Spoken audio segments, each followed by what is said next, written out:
I asked her what she meant and they say that they want me to sign a prenuptial agreement. I was already irritated because there were no apologies said, and they continued to pretend like nothing was wrong, but when they asked about a prenuptial agreement, I was livid. I have never believed in prenuptial agreements. I grew up in a family where my mom was constantly messed over by my dad, and when they got divorced, I saw not only how she struggled mentally but also financially. It is terrible how there was no obligation for him to pay alimony or barely any child support.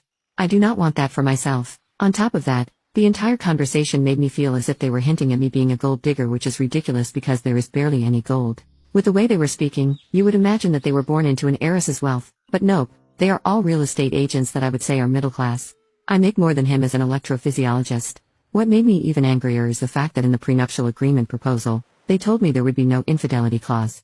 It seemed like they were just preparing for the worst. I controlled myself and said, I respect you worrying about your son, but I do not even believe in divorce. I lied, and this seems very insulting. I deserve the security to know that along the line if we have kids and he cheats, I and my children are good. It went quiet for a second and I picked back up the conversation saying, but this is a great moment, now that we are all here. I also have been having some doubt about this situation too.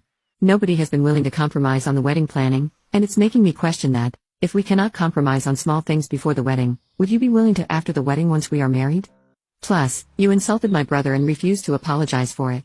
I'm not going to be with anyone who feels comfortable talking about my family in a negative manner as if they are less than. He replied saying he was sorry and did not think it meant that much and to not end the relationship. We could just come up with a middle ground, but in my eyes, it's too little too late.